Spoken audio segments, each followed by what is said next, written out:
গরীব রিকশা চালক যখন বাইতুল্লাহ শরীফের মর্যাদা ও মহত্বের কথা শুনেছিল, বাইতুল্লাহর প্রেমে পাগল হয়ে গিয়েছিল। প্রতিদিন আল্লাহ পাকের নিকট কান্নাকাটি করে, আল্লাহ কিভাবে আমি মদিনাতে যাব, কিভাবে আমি বাইতুল্লাহর জিয়ারতে যাব। আল্লাহ রাব্বুল আলামিনের নিকট প্রতিদিন ওই গরীব বান্দা দোয়া করে এক আলেমের নিকট গিয়ে বলে, হুজুর আমাকে এমন কিছু আমল বলে দেন যে আমলের কারণে আমি বাইতুল্লাহ শরীফে যেতে পারবো। এই কথা বলার পর ওই আলেম তাকে জানিয়ে দেয়, প্রতিদিন তুমি যখন ঘুমাইতে যাইবা ওযু করে ঘুমাবা। তুমি যখন ঘুমাইতে যাইবা বিসমিল্লাহ বলে ঘুমের দোয়া পড়ে শুইবা। ডান কাত হয়ে সুন্নাত তরিকায় শুয়ে দুরূদ শরীফ পড়বা। রাসূল সাল্লাল্লাহু আলাইহি সাল্লামের প্রতি বেশি বেশি করে দুরূদ শরীফ পড়বা। এই দুরূদ শরীফের উসিলা করে আল্লাহ রাব্বুল আলামিন তোমাকে বাইতুল্লাহ পর্যন্ত নিয়ে যাবে, মদিনায় মুনাওয়ারা পর্যন্ত পৌঁছে দিবে। যদিও তোমাকে মদিনা মুনাওয়ারা পর্যন্ত না পৌঁছায়, বাইতুল্লাহ শরীফ পর্যন্ত না পৌঁছায়, আল্লাহ রাব্বুল আলামিন ঘুমের ঘরে তোমাকে রাসূল আরবি সাল্লাল্লাহু আলাইহি সাল্লামের সাথে সাক্ষাৎ করিয়ে দিবে। এই কথা শোনার পর গরীব রিকশা চালক দিনভর রিকশা চালায়, রাত্রিভর যখন ঘুমাইতে যায় 2 রাকাত নফল নামাজ পড়ে ওযু করে সুন্নাত তরিকায় ঘুমায়। শুয়ে শুয়ে নবীর উপর দুরূদ শরীফ পাঠ করে আল্লাহ পাকের সেই বান্দায় আমলটা করতে করতে করতে করতে একদিন ঘুমের ঘরে এসে নবী করিম সাল্লাল্লাহু আলাইহি সাল্লাম তার সাথে সাক্ষাৎ দিয়ে দেয়।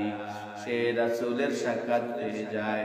ও প্রিয় ভাইরা আমার, ওই গরীব রিকশা চালক প্রতিদিন ভোরবেলা ঘুম থেকে উঠে 2-4 রাকাত তাহাজ্জুদ নামাজ পড়ে 2 হাত উঠিয়ে আল্লাহ রাব্বুল আলামিনের দরবারে সব সময় কান্নাকাটি করে আর বলতে থাকে, মনে বড় আশা ছিল যাব মদিনায়, মনে বড় আশা ছিল যাব মদিনায়।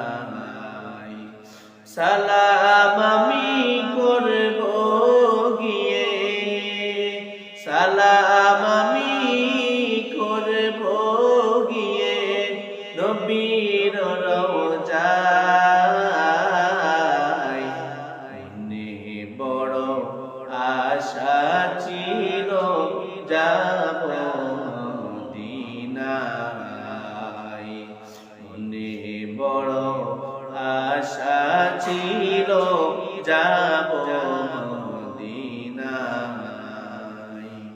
আরব সাগর পাড়ি দিব দেখো আমার তরি, পাখি নাই তো উড়ে যাব ডানাতে বরফরি। আশায় আছে সম্বল নাই আমার, আশায় আছে সম্বল নাই, করি কি উপায়। মনে বড় আশা ছিল যাব মদিনায়, মনে বড় আশা ছিল যাব মদিনায়। সালাম আমি করব গিয়ে, সালাম আমি করব গিয়ে নবীর রওজায়, মনে বড় আশা ছিল যাব মদিনায়। এইভাবে প্রতিদিন ভোরবেলা উঠে ওই রিকশা চালক 2-4 রাকাত তাহাজ্জুদ পড়ে মাওলার কাছে মুনাজাতের মাধ্যমে প্রার্থনা করে আর কান্নাকাটি করে। আর যখন মদিনায় মক্কায় যাওয়ার মৌসুম আসে, আমাদের মৌসুম আসে, ওই রিকশা চালক গিয়ে ওই যে বিমানবন্দরের মধ্যে অপেক্ষা করে, স্টেশনের মধ্যে গিয়ে অপেক্ষা করে, কখন জানি সে মদিনায় যাইতে পারবে, কখন জানি সে বাইতুল্লাহ শরীফের জিয়ারতে যেতে পারবে। একবারের ঘটনা কি হয়ে গেল, আল্লাহ পাকের এক বান্দা হজ করার জন্য নিয়ত করেছিল, বান্দা হজ করতে যাবে, বান্দা টিকিট কাটলো, সবগুলাই রেডি করলো, কিন্তু ওই বান্দা হঠাৎ করে অসুস্থ হয়ে গেল। তার ভাইরা খোঁজাখুঁজি করতেছে, কোন একজন লোক যদি এমন পাওয়া যায় যাকে আমরা মদিনায় পৌঁছাতে পারবো, মক্কায় নিয়ে যেতে পারবো। আমার ভাইয়ের পরিবর্তে ওই ব্যক্তি মদিনায় গিয়ে মক্কায় গিয়ে হজটা পালন করে আসলো, বদলি হজটা পালন করে আসলো। খোঁজাখুঁজি করতেছে, হঠাৎ করে ওই গরিব রিক্সা চালকের সাক্ষাৎ পেয়ে গেল। রিক্সা চালক তাকে দেখে জিজ্ঞেস করলো, ভাই তুমি কি চাচ্ছ, তুমি কি খোঁজাখুঁজি করতেছ? তখন ওই ব্যক্তি জানিয়ে দেয়, আমার ভাই হজ করার নিয়ত করেছে, সবগুলা ওকে হয়ে গেল, আমার ভাই হজ করতে যাবে কিন্তু অসুস্থ, সে যেতে পারছে না। আমার ভাইয়ের পরিবর্তে বদলি হজ করার জন্য একজন লোক খুঁজছি, যে কাবা শরীফে গিয়ে মদিনা শরীফে গিয়ে হজটা সম্পন্ন করে আসবে। এই কথা বলার পর ওই গরিব রিকশা চালক জোরে কান্না কাটি শুরু করে দিল। বললো, ভাই তুমি কেন কাঁদো? বললো, আমি প্রতিটি বছর যখন হজের মৌসুম আসে, হজের যখন সিজন আসে, আমি এখানে স্টেশনে এসে, বিমানবন্দরে এসে অপেক্ষা করি, না জানি আমাকে কোন মানুষ হজ করতে নিয়ে যাবে।